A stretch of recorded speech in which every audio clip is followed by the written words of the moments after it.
Hello my beautiful souls, welcome back to my channel. So आज की reading में हम देखने वाले हैं कि आपके पार्टनर की हिडन फीलिंग्स क्या हैं आपके लिए। क्या फील करते हैं आपके पार्टनर जो कि वो आपसे कह नहीं पाते, आपको बता नहीं पाते। रीडिंग जनरल है, आप लोगों के साथ जितना रेजोनेट करेगी आप उतना रखिए, जितना रेजोनेट नहीं करता है उसे जाने दीजिए। मेल एंड फीमेल सभी के लिए और सारे ही साइंस के लिए रीडिंग है। रीडिंग टाइमलेस है, तो जिस वक्त पे आपके सामने आती है उस वक्त पे रीडिंग आपके साथ रेजोनेट कर सकती है। तो चलिए स्टार्ट करते हैं। हाईलाइटेड साइंस बता देती हूँ। ये साइंस आपके पार्टनर के हो सकते हैं। आप लोग फायर साइन के हो सकते हैं, एरीज, लियो, सैजिटेरियस। अर्थ साइन के हो सकते हैं, टॉरस, वर्गो, कैप्रिकॉर्न। वाटर साइन के हो सकते हैं, कैंसर, स्कॉर्पियो, पाइसिस। और एयर साइन के भी हो सकते हैं, जेमिनी, लिब्रा, एक्वेरियस। आप लोगों के लिए 8 नंबर अगस्त मंथ इंपॉर्टेंट हो सकता है, 2 नंबर फैब मंथ इंपॉर्टेंट हो सकता है, 10 नंबर अक्टूबर मंथ इंपॉर्टेंट हो सकता है, 9 नंबर सितंबर मंथ भी इंपॉर्टेंट दिखाई दे रहा है और 5 नंबर मई मंथ भी इंपॉर्टेंट हो सकता है। तो चलिए स्टार्ट कर लेते हैं, देख लेते हैं आपके पार्टनर की हिडन फीलिंग्स, हिडन इमोशंस क्या हैं आपको लेकर। सो यहाँ पे सबसे पहली एनर्जीज में अगर मैं देखूँ तो मुझे ऐसा नज़र आ रहा है ना कि आपके पार्टनर आपके साथ कम्युनिकेशन करना चाहते हैं, बातचीत करना चाहते हैं। कुछ ऐसी बातें हैं जो दोनों के बीच में क्लियर नहीं हो पाई हैं, जिसकी वजह से शायद आप दोनों के बीच में डिस्टेंस आया था, या जिन बातों की वजह से आप दोनों एक दूसरे से दूर हुए थे। कुछ ऐसी चीज़ें रह गई हैं आपके पार्टनर की तरफ से जो वो एक्सप्लेन करना चाहते हैं आपके सामने, और वही बातें ना वो आपको शेयर करना चाहते हैं, या अपने दिल की कुछ बातें हैं जो आपसे कहना चाहते हैं, जिसकी वजह से आप दोनों का डिस्टेंस कम हो जाए। क्योंकि उन्हें ये डिस्टेंस बिल्कुल पसंद नहीं आ रहा जो दूरी आप दोनों के बीच में बैठी है या बनी है। स्पेशली जो कम्युनिकेशन गैप आप दोनों के बीच में आ गया, जिसमें आप लोग एक दूसरे से खुलकर बात नहीं कर पा रहे। बात होती भी है तो दिल की बातें ज़्यादा एक दूसरे से एक्सप्रेस नहीं करते हैं, दोनों कटे कटे रहते हैं। आपके पार्टनर अपनी पर्सनल लाइफ को ज़्यादा आपके साथ शेयर नहीं कर पा रहे हैं, कुछ अपनी फीलिंग्स, अपने इमोशंस आपको कह नहीं पा रहे हैं। और सेम चीज़ आपके साथ भी हो रही है। आप भी कुछ ऐसी चीज़ें हैं जो फील करते हैं लेकिन ओपन अप होकर अपने पार्टनर के सामने कह नहीं पाते। और वो आप इसलिए नहीं कहते हैं शायद कि आपके पार्टनर को उन बातों का बुरा ना लग जाए, कहीं आपके पार्टनर और दूर आपसे ना चले जाए। बट बहुत कुछ ऐसा है आप दोनों के बीच में जो कि अभी भी क्लियर होना बाकी है, और आपके पार्टनर चाहते हैं कि वो चीज़ें क्लियर हो जाएं, जिनकी वजह से स्पेशली प्रॉब्लम्स आप दोनों के बीच में आ रही है। वो उन बातों को क्लियर ज़रूर करना चाहते हैं। आपके पार्टनर आपसे मिलना भी चाहते हैं। अगर आप दोनों के बीच में डिस्टेंस है, ज़्यादा मिलना नहीं हो पाता, ज़्यादा एक दूसरे को देख नहीं पाते हैं, तो आपके पार्टनर डेफिनेटली आपके सामने आमने सामने बैठकर आपसे बात करना चाहते हैं, आपको देखना चाहते हैं, अपनी लाइफ में महसूस करना चाहते हैं, और आपके साथ कुछ समय बिताना चाहते हैं, कुछ टाइम स्पेंड करना चाहते हैं। क्लैरिफिकेशन ज़रूर चाहते हैं, क्योंकि यहाँ पर मुझे सेकेंड एनर्जीज़ में भी सिमिलर एनर्जीज़ दिखाई दे रही है, जिसमें ऐसा नज़र आ रहा है कि बहुत सारी ऐसी छुपी हुई बातें हैं आप दोनों के बीच में, जिसका क्लियर होना या जिस चीज़ के लिए क्लैरिफिकेशन देना बहुत ज़्यादा ज़रूरी है। क्योंकि उन बातों की वजह से आप दोनों काफ़ी दूर हो रहे हैं, और उन बातों की वजह से आप दोनों के बीच में मिसअंडरस्टैंडिंग बहुत ज़्यादा बढ़ रही है। तो उस मिसअंडरस्टैंडिंग को कम करने के लिए उन बातों का क्लियर होना ज़रूरी है, और वही आपके पार्टनर भी फील करते हैं। आपके पार्टनर ने आपसे झूठ बहुत ज़्यादा बोले हैं, आपके पार्टनर ने काफ़ी सारी बातें आपसे छुपाई हैं जो कि धीरे धीरे आपको पता चली थी, और उन बातों के पता चलने के बाद शायद आप दोनों के बीच में डिस्टेंस आया था। पर बहुत कुछ ऐसा है जो अभी भी आप नहीं जानते हैं, जो आपके पार्टनर कहना चाहते हैं।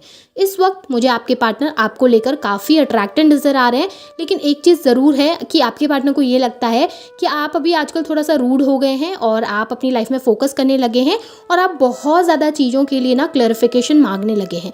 आपको हर एक छोटी सी छोटी चीज़ में क्लैरिफिकेशन चाहिए, जिसकी वजह से उनको लगता है कि आपके अंदर उनको लेकर ट्रस्ट कम हो गया है। अब आप विश्वास नहीं कर पा रहे, बिलीव नहीं कर पा रहे। तो कभी कभी वो डरते हैं कि अगर वो अपनी सच्चाई आपके सामने कहेंगे तो शायद आप बिलीव ना करें, शायद आप ट्रस्ट ना करें, शायद आप उनके ऊपर फिर से भरोसा ना कर पाएँ उस तरीके से जिस तरीके से पहले करते थे। तो इस वजह से वो थोड़ा सा चीज़ों को ना स्लो कर चुके हैं, या उस वजह से शायद चीज़ों को आपके सामने एक्सप्लेन नहीं कर रहे हैं, आपको एक्सप्रेस नहीं कर रहे हैं। लेकिन एक चीज़ है कि आपको लेकर बहुत ज़्यादा अट्रैक्शन है उनके मन के अंदर, बहुत सारी फीलिंग्स भी हैं, बहुत सारे इमोशंस भी हैं, जिसे वो खुलकर आपके सामने कहना चाहते हैं। लेकिन इतना सब कुछ होने के बावजूद भी हो सकता है कि आपके पार्टनर रूड बिहेव कर रहे हों। यहाँ पे मुझे ये भी नज़र आ रहा है कि आपके पार्टनर कंफ्यूज्ड हैं 2 सिचुएशंस को लेकर। अब ये हो सकता है कि आपकी लाइफ में कोई थर्ड पार्टी सिचुएशन है, और थर्ड पार्टी में उनकी मदर है, क्योंकि मुझे मदरली एनर्जीज भी दिखी हैं। तो हो सकता है कि उनकी मदर की वजह से वो आपके सामने नहीं आ रहे हैं, आपको एक्सप्लेन नहीं कर रहे हैं चीज़ें, या फिर उनकी अदर कोई रिलेशनशिप हो सकता है, या किसी के साथ अदर इन्वॉल्व हो सकते हैं। मतलब यहाँ पे कोई इमोशनल बॉन्ड मुझे ज़्यादा नज़र आ रहा है उनका, जिसकी वजह से ना वो चॉइस नहीं कर पा रहे हैं, सिलेक्शन नहीं कर पा रहे हैं, एक डिसीजन पे नहीं आ पा रहे हैं। इस वजह से उनके माइंड माइंड में काफ़ी ज़्यादा चीज़ें चलती रहती हैं। कंपैरिजन की एनर्जी भी डेफिनेटली है यहाँ पर, आपको कंपेयर भी किया जा रहा है उस पर्सन के साथ, और कंपैरिजन में ना आपकी पॉजिटिविटी को देखा जाता है। ऐसा नहीं है कि नेगेटिव सोचते हैं, बट उनके साथ जब वो कंपेयर करते हैं ना तो वो आपको बेटर पर्सन के तौर पर देखते हैं। उन्हें ये नज़र आता है कि ठीक है, आपने कभी कोई गलती नहीं की है, आपने लॉयल्टी रखी है, आप रिस्पेक्टफुल रहे हैं इस रिलेशनशिप में, और आपकी तरफ से जो प्यार था वो कभी भी कम नहीं हुआ। आपको एक ऐसे पर्सन के तौर पर देखते हैं ना जिसके अंदर उनको सारी खूबियाँ नज़र आती हैं। आप एक लवर भी हैं, आप एक मदर भी हैं, मतलब अगर आप मेल हैं फीमेल हैं उससे मतलब नहीं है, लेकिन आपके अंदर वो एनर्जीज़ हैं, केयरिंग एनर्जीज़, मदरली एनर्जीज़। तो आपके पार्टनर उस तरीके से आपको डेफिनेटली देखते हैं और अप्रिशिएट भी करते हुए नज़र आ रहे हैं। इस वक्त पे अपने ना कैरियर पे ज़्यादा फोकस दिखाई दे रहे हैं आपके पार्टनर। अब ये भी हो सकता है कि उनका कैरियर स्टेबल नहीं है इस समय पे, डिपेंडेंट है अपनी फैमिली के ऊपर फाइनेंशियली, जिसकी वजह से हो सकता है आपके लिए एक्शन ना ले पा रहे हों, या फिर फाइनेंस का कोई इशू है जिसकी वजह से आप दोनों के बीच में डिस्टेंस आई है। अब ऐसा भी हो सकता है कि आप थोड़ा सा सोसाइटी का इमेज कॉन्शियस हो सकते हैं आपके पार्टनर, या फिर हो सकता है फैमिली का बैकग्राउंड थोड़ा डिफरेंट है, आप एक अच्छी फैमिली से बिलोंग करते हैं या आपके पार्टनर एक अच्छी फैमिली से बिलोंग करते हैं, तो उसकी वजह से थोड़ा सा डिफरेंसेस आ जाते हैं आप दोनों के बीच में, जिस वजह से भी हो सकता है कि वो एक्शन लेने से थोड़ा सा घबरा रहे हैं। क्योंकि यहाँ पे मुझे इमेज कॉन्शियस भी वो दिखे हैं जहाँ पर उनको सोसाइटी में अपने नाम की, अपनी फैमिली के नाम, मान प्रतिष्ठा की बहुत फिक्र है। हो सकता है आप लोगों के बीच में कास्ट डिफरेंस हो, फाइनेंशियल इशू ना होकर कास्ट डिफरेंस भी हो सकते हैं जिसकी वजह से एक्शन नहीं ले पा रहे हैं।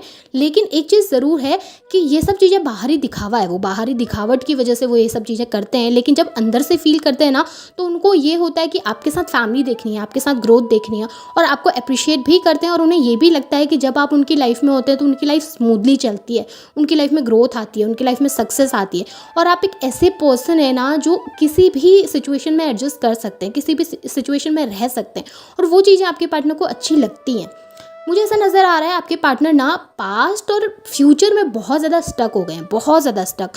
वो पास्ट के बारे में इतना ज़्यादा सोच रहे हैं और आने वाले फ्यूचर के बारे में इतना ज़्यादा सोच रहे हैं कि वो प्रेजेंट सिचुएशन में कॉन्सेंट्रेट ही नहीं कर पा रहे हैं और प्रेजेंट सिचुएशन में कोई एक्शन ही नहीं ले पा रहे हैं।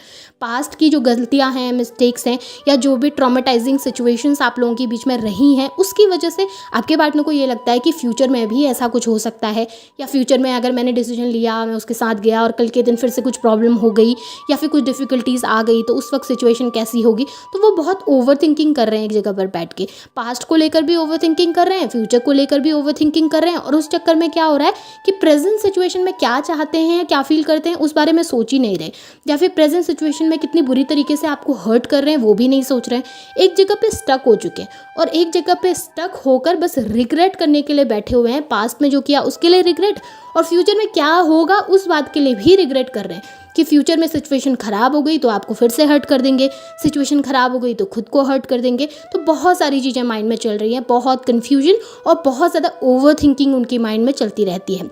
आपके पार्टनर ना इस समय पे करंट सिचुएशन में काफ़ी ज़्यादा परेशान दिखाई दे रहे हैं, काफ़ी डिप्रेस दिखाई दे रहे हैं, हैप्पीनेस तो बिल्कुल नहीं है, और रिग्रेट उनके अंदर बहुत ज़्यादा मुझे दिखा है। यहाँ पे ये भी दिख रहा है कि आपके पार्टनर ना एक मास्क लगा के बैठे हुए हैं। यहाँ पे मुझे उनकी सिचुएशन बहुत ज़्यादा अच्छी नहीं दिख रही, बहुत सैड हैं, दुखी हैं। स्पेशली जब अकेले होते हैं, नाइट टाइम में जब बैठते हैं, जब आपके बारे में सोचते हैं तो काफ़ी ज़्यादा पेन महसूस करते हैं, काफ़ी उनको ऐसा लगता है कि सिचुएशन बहुत ख़राब हो गई है, लाइफ बहुत ख़राब हो गई है, किसी भी तरीके से चीज़ों को सही नहीं किया जा सकता, बैलेंस नहीं किया जा सकता। बट ना सोसाइटी के सामने, लोगों के सामने, सबके सामने, आपके सामने एक मास्क लगा कर बैठते हैं जहाँ पर दिखाते हैं कि वो बहुत स्ट्रांग है, उनको कोई इफेक्ट नहीं पड़ता, उनको कोई फ़र्क नहीं पड़ता आप रहें या ना रहें।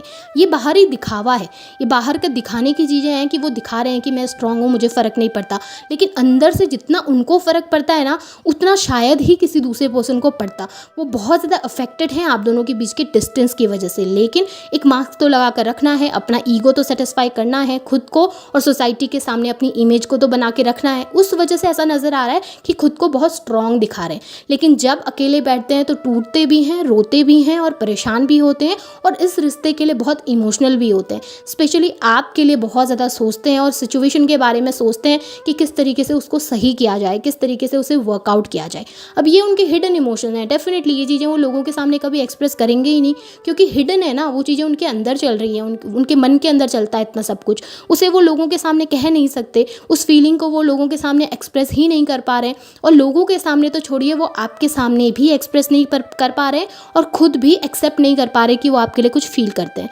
अपने इमोशंस को खुद के अंदर दबाते हुए ज़्यादा दिखे हैं। आपके लिए फीलिंग्स है, आपके लिए इमोशंस है, कम्युनिकेशन आपके साथ डेफिनेटली आपके पार्टनर करना चाहते हैं और पॉजिटिव सोचते हैं, ऐसा कुछ नेगेटिव आपके लिए नहीं सोचते हुए मुझे दिख रहे हैं। काफ़ी ज़्यादा मुझे यहाँ पर पॉजिटिव एनर्जीज दिखी हैं आपके पार्टनर की आपको लेकर।